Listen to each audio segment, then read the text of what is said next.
Hi everyone, Robin Shea here. It's day 13 Before the Fork, the 28-day experience. And I know this is a little late. We had a late dinner appointment tonight, so we're walking back to our hotel room. But I wanted to pop on here tonight and share a message that I think is going to be helpful to some of you.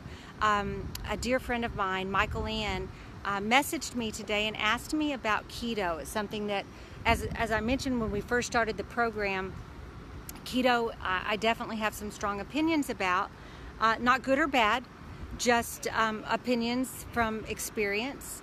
And so if keto is something that you've looked at and something that you're considering, I'm sorry, I've got water in my hands, a couple of water bottles headed up to the hotel room.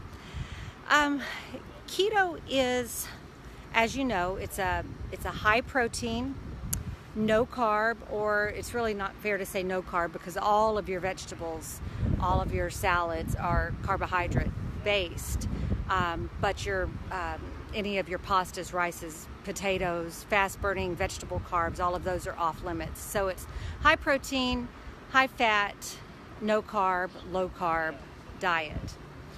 So the thing about keto, and the reason that I have such a strong opinion about it, is that there is no room, zero room for cheating on keto. So it's not like a slow carb.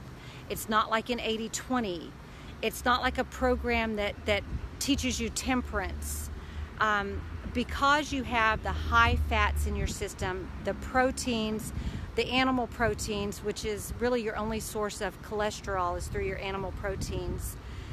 The second that you cheat on keto, you have the potentiality to really do some metabolic damage, raise your cholesterol levels, contribute to further artery clogging components running through your blood. So if you can educate yourself and you can do a keto and really stick to keto beyond a shadow of a doubt, I mean 100%, you are not going to cheat. You're going to follow those guidelines to an absolute T. Then it may be something that you can try. You know, burning ketones for your energy feels absolutely amazing, and it's something that I have done. Greg and I have we've done keto. We did keto for 12 weeks in the spring, and I loved it. But I've been doing this for a very long time, and I was rigid.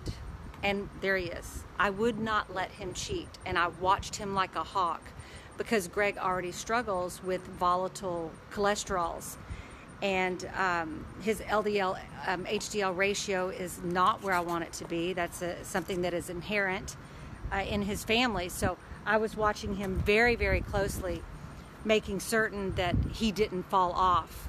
And then when he was ready to move away from keto, we branched into something very slowly and didn't just abandon keto and move straight into another diet or have cheat days.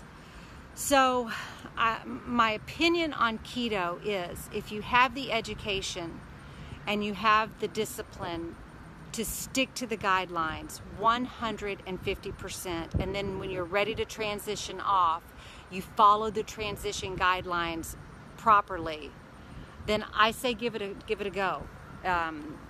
If you don't think that you have that willpower, then what you have to understand is that you're just playing with something that will never have any long-term impact on your health positively. As a matter of fact, the chances of it impacting you negatively are much greater than it impacting you positively.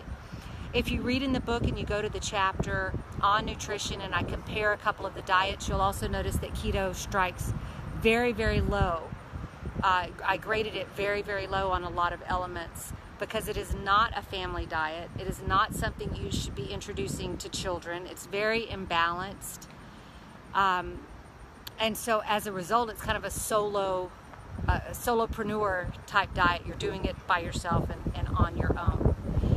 So I don't want to bash any diets. I think keto absolutely has its place in the right setting, but it's typically going to be reserved for a very educated person with a lot of nutritional education, and somebody that has the resolve, that's an experienced I don't want to say dieter, but someone like myself that enjoys engaging in different nutritional platforms, nutritional plans to see if the benefits outweigh the whatever. I also monitor mine and Greg's blood very carefully, so I can tell you every 3 months what our LDL, HDL ratios are, what our lipid counts are, how our blood is responding to a particular eating pattern.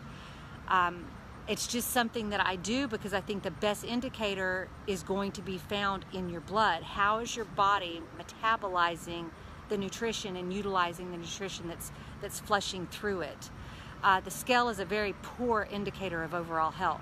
Very, very poor indicator. And as y'all have seen, my husband is a very thin man. He is not, he's not a heavy man. So many people would look at Greg. Let's see if we can sneak on him. There he is. So many people look at Greg, and because he's thin, they automatically assume that his health is that of a super fit person. But I monitor his blood, and I know when he's getting imbalanced. I know when his cholesterol, hi Carla, is not responding well to the nutrition that he's eating, and I adjust it accordingly. So keto has its place. It's not for everyone.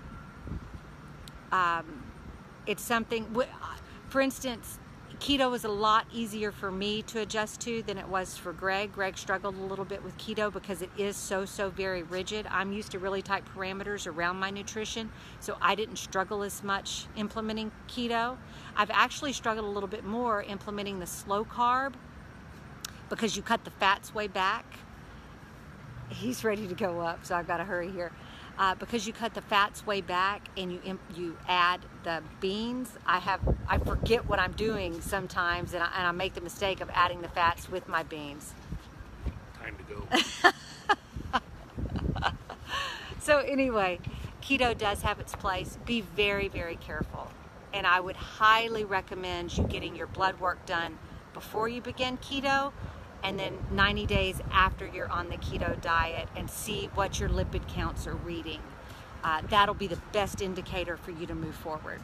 Okay, I love you all. Sorry to be so late tonight, but I will be back with you in the morning. Y'all have a good night. Bye-bye.